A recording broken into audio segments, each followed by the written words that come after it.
ನಾಳೆಯಿಂದ ರಾಜ್ಯಾದ್ಯಂತ ಬಸ್ಗಳು ರೋಡಿಗಿಳಿಯಲ್ಲ ಅನ್ನುವಂತ ಆತಂಕ ಈಗ ಉಂಟಾಗ್ತಾ ಇದೆ. ಸಿಲಿಕಾನ್ ಸಿಟಿಯಲ್ಲಿ ಬಿಎಂಟಿಸಿ ಬಸ್ ಓಡಾಡೋದಿಲ್ವಾ ಹಾಗಿದ್ರೆ ಅನ್ನುವಂತ ಪ್ರಶ್ನೆ ಈಗ ಬೆಂಗಳೂರಿಗರನ್ನ ಕಾಡ್ತಾ ಇರುವಂತದ್ದು. ನಾಳೆಯಿಂದ ರಾಜ್ಯಾದ್ಯಂತ ರೋಡಿಗಿಳಿಯಲ್ಲ ಬಸ್ ಅನ್ನೋ ಆತಂಕ ಉಂಟಾಗ್ತಾ ಇದೆ. ಇನ್ನು ಸಿಲಿಕಾನ್ ಸಿಟಿ ಬೆಂಗಳೂರಿನಲ್ಲಿ ಬಿಎಂಟಿಸಿ ಬಸ್ಗಳು ಓಡಾಡಲ್ವಾ ಹಾಗಿದ್ರೆ? ಕೆಎಸ್ಆರ್ಟಿಸಿ ಬಸ್ಗಳು ಡಿಪೋದಿಂದ ಆಚೆ ಬರೋದೇ ಇಲ್ವಾ? ನಾಳೆ ಮಧ್ಯರಾತ್ರಿಯಿಂದಲೇ ಬಸ್ ಸಂಚಾರ ಸ್ಥಗಿತವಾಗುತ್ತಾ? ಸರ್ಕಾರ ಮತ್ತು ಸಾರಿಗೆ ಸಿಬ್ಬಂದಿ ಮಧ್ಯೆ ಸ್ಯಾಲರಿ ಸಮರ ಮುಂದುವರೆದಿದೆ. ವೇತನ 25% ಪರಿಷ್ಕರಣೆ ಆಗಬೇಕು ಅಂತ ಸಿಬ್ಬಂದಿ ಪ್ರೊಟೆಸ್ಟ್ ಮಾಡ್ತಾ ಇರುವಂತದ್ದು. ವಿವಿಧ ಬೇಡಿಕೆಯನ್ನ ಈಡೇರಿಸಬೇಕು ಅಂತ ಮುಷ್ಕರಕ್ಕೆ ಮುಂದಾಗಿದ್ದಾರೆ ನೌಕರರು. ಹಾಗಿದ್ರೆ ನಾಳೆಯಿಂದ ರಾಜ್ಯಾದ್ಯಂತ ಬಸ್ಗಳು ರೋಡಿಗಿಳಿಯಲ್ವಾ? ವಾರ್ನಿಂಗ್ ಕೊಟ್ಟಿರುವಂತದ್ದು 4 ನಿಗಮಗಳ ಸಾರಿಗೆ ನೌಕರರು. ಅದೇ ರೀತಿಯಾಗಿ ನಾಳೆಯಿಂದಲೇ ಅಂದ್ರೆ ನಾಳೆ ಮಧ್ಯರಾತ್ರಿಯಿಂದಲೇ ಯಾವುದೇ ರೀತಿಯಾದಂತ ವಾಹನ ಸಂಚಾರಕ್ಕೆ ನಮ್ಮ ಕಡೆಯಿಂದ ಸಪೋರ್ಟ್ ಇರೋದಿಲ್ಲ. ಅಂದ್ರೆ ಸಾರಿಗೆ ವಾಹನಗಳೇನಿದೆ ನಾವು ರೋಡಿಗಿಳಿಸೋದಿಲ್ಲ, ನಿಮಗೆ ಪಾಠ ಕಲಿಸ್ತೀವಿ ಅಂತ ವಾರ್ನಿಂಗ್ ಕೊಟ್ಟಿರುವಂತದ್ದು ಸರ್ಕಾರಕ್ಕೆ ಸಾರಿಗೆ ನೌಕರರು. ಇವತ್ತು ಸಭೆ ನಡೆಯುತ್ತೆ, ಆದ್ರೆ ಸಭೆಯಲ್ಲಿ ಏನ್ ನಿರ್ಧಾರ ಆಗುತ್ತೆ ಅನ್ನೋದ್ರ ಮೇಲೆ ಇವರ ಮುಷ್ಕರದ ಮುಂದಿನ ನಡೆ ಏನಿದೆ ಅದನ್ನ ನಿರ್ಧಾರ ಮಾಡ್ತಾರೆ. ಆದ್ರೆ ಒಟ್ಟಾರೆಯಾಗಿ ಸರ್ಕಾರಕ್ಕೆ ಬಿಸಿ ಮುಟ್ಟಿಸೋದಕ್ಕೆ ಸಿದ್ಧತೆಯನ್ನ ಮಾಡ್ಕೊಂಡಿದ್ದಾರೆ ಸಾರಿಗೆ ನೌಕರರೆಲ್ಲರೂ ಕೂಡ. ದೂರದೂರಿಗೆ ಪ್ರಯಾಣ ಮಾಡೋಕ್ಕೂ ಮುಂಚೆ ಎಚ್ಚರ ವಹಿಸಬೇಕಾಗುತ್ತೆ. ನಾಳೆಯಿಂದ ನಾಡಿದ್ದು ಕರುನಾಡಿನ ಸಾರಿಗೆ ನಾಡಿ ಮಿಡಿತವೇ ಸ್ತಬ್ಧವಾಗೋ ಆತಂಕ ಇದೆ. ಕೆಎಸ್ಆರ್ಟಿಸಿ ಬಸ್ ಅನ್ನ ನಂಬ್ಕೊಂಡಿದ್ರೆ ಪ್ರಯಾಣಿಕರು ಪರದಾಟ ಫಿಕ್ಸ್ ಆಗಿದ್ರೆ ನಾಳೆ ಮಧ್ಯರಾತ್ರಿಯಿಂದ ಕೆಎಸ್ಆರ್ಟಿಸಿ ಬಸ್ ಓಡಾಟ ಬಂದ್ ಆಗುತ್ತೆ. ಬಸ್ ತೆಗೆಯೋದಿಲ್ಲ ಅಂತ ಸಾರಿಗೆ ನೌಕರರು ವಾರ್ನಿಂಗ್ ಕೊಟ್ಟಿರುವಂತದ್ದು. ಇದೇನಾದ್ರೂ ನಿಜವೇ ಆಗ್ಬಿಡುತ್ತಾ ಅನ್ನೋ ಆತಂಕ ಈಗ ಜನತೆಯನ್ನ ಕಾಡ್ತಾ ಇದೆ. ಬಸ್ ತೆಗೆಯೋದಿಲ್ಲ, ರೋಡಿಗಿಳಿಯೋದಿಲ್ಲ ಯಾವುದೇ ಕಾರಣಕ್ಕೂ ಕೂಡ. ಕೆಎಸ್ಆರ್ಟಿಸಿ, ಬಿಎಂಟಿಸಿ ಮತ್ತಿನ್ನ 2 ವರ್ಗಗಳು ಒಟ್ಟಾರೆಯಾಗಿ 4 ನಿಗಮದ ಸಾರಿಗೆ ನೌಕರರು ತಮ್ಮ ಬೇಡಿಕೆಯನ್ನ ಈಡೇರಿಸಬೇಕು ಅಂತ ಈ ವರ್ಷ ಆರಂಭ ಆದಾಗ್ಲಿಂದಲೂ ಕೂಡ ಹೋರಾಟ ಮಾಡಿಕೊಂಡೇ ಬಂದಿದ್ದಾರೆ.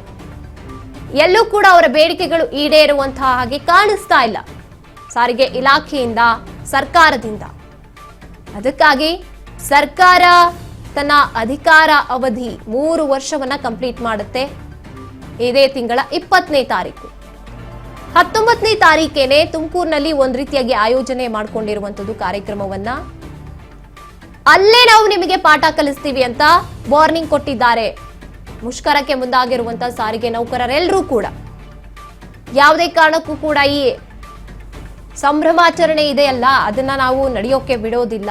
ನಮ್ಮ ಬೇಡಿಕೆಗಳನ್ನ ಈಡೇರಿಸೋವರೆಗೂ ಕೂಡ ನಮ್ಮ ಹೋರಾಟವನ್ನ ನಾವು ಹಿಂದೆ ಪಡೆಯೋದಿಲ್ಲ ಅಂತ ಪಟ್ಟು ಹಿಡಿದಿದ್ದಾರೆ.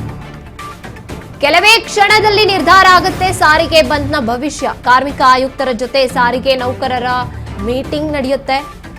ಬಂದ್ಗೆ ಕರೆ ನೀಡಿರುವಂತಹ ಹಿನ್ನೆಲೆ ಕೆಲವೇ ಕ್ಷಣದಲ್ಲಿ ರಾಜಿ ಸಂಧಾನ ಸಭೆ ನಡೆಯುತ್ತೆ. ಮಧ್ಯಾಹ್ನ 3 ಗಂಟೆಗೆ ಕಾರ್ಮಿಕ ಭವನದಲ್ಲಿ ಸಭೆ ನಡೆಯುವಂಥದ್ದು. ಇನ್ನು ಕಾರ್ಮಿಕ ಆಯುಕ್ತರ ಜೊತೆ ಸಾರಿಗೆ ನೌಕರರು ಮೀಟಿಂಗ್ ಕೂಡ ನಡೆಯುತ್ತೆ. ಅಲ್ಲಿ ನಿರ್ಧಾರ ಆಗುತ್ತೆ. ಸಂಧಾನ ಸಭೆ ಏನಾದ್ರೂ ಸಂಧಾನಕ್ಕೆ ಒಪ್ಪಿಕೊಳ್ಳದೆ ವಿಫಲವಾದ್ರೆ ಬಂದ್ ಭವಿಷ್ಯ ಅನ್ನುವಂಥದ್ದು ನಿರ್ಧಾರ ಆಗುತ್ತೆ. ಅಂದ್ರೆ ಒಪ್ಪಿಕೊಳ್ಳದೆ ಇದ್ರೆ ಮುಷ್ಕರಕ್ಕೆ, ಮತ್ತೊಂದು ಹಂತದ ಮುಷ್ಕರಕ್ಕೆ ತಯಾರಿಯನ್ನ ಮಾಡ್ಕೋತಾರೆ. ನಾಳೆಯಿಂದ ನಾವು ರೋಡಿಗೆ ಇಳಿಸೋದೇ ಇಲ್ಲ ನಮ್ಮ ವಾಹನಗಳನ್ನ, ಅದೇನಾದ್ರೂ ಆಗ್ಲಿ. ಹೌದು, ರಾಜ್ಯದ ಜನತೆಗೆ, ಹೊರ ರಾಜ್ಯಕ್ಕೆ ಹೋಗುವಂತ ಜನಕ್ಕೆ, ಹೊರ ಜಿಲ್ಲೆಗೆ ಹೋಗುವಂತ ಜನಕ್ಕೆ ಸಮಸ್ಯೆ ಆಗುತ್ತೆ. ಆದ್ರೆ ನಮಗೆ ಸಮಸ್ಯೆ ಆಗ್ತಿಲ್ವಾ ಅಂತ ಕೇಳ್ತಿರುವಂತದ್ದು ನೌಕರರು. ಈ ಬಗ್ಗೆ ಹೆಚ್ಚಿನ ಮಾಹಿತಿಯನ್ನ ನಮ್ಮ ಪ್ರತಿನಿಧಿ ವಿನುತಾ ನೀಡ್ತಾರೆ. ಎಸ್ ವಿನುತಾ, ಈಗ ಕಟ್ಟೆಚ್ಚರವನ್ನ ನೀಡ್ತಾ ಇರುವಂತದ್ದು ಸಾರಿಗೆ ನೌಕರರು. ಇವತ್ತು ಸಭೆಯ ನಂತರದಲ್ಲಿ ಏನಾಗುತ್ತೆ ಅನ್ನೋದೊಂದ್ ಕಡೆ ಆದ್ರೆ ಆತಂಕ ಉಂಟಾಗ್ತಿದೆ ಒಂದ್ನಲ್ಲಿ ರಾಜ್ಯದ ಜನತೆಗೆ ಅಂತ ಹೇಳ್ಬೋದು. ನಾಳೆಯಿಂದ ಬಸ್ ಸಿಗೋದಿಲ್ವಾ ನಮ್ಗೆ ಅಂತ. ಏನ್ ನಡೀತಾ ಇದೆ ಸದ್ಯದ ಬೆಳವಣಿಗೆ ವಿಚಾರದಲ್ಲಿ ಅಂತ?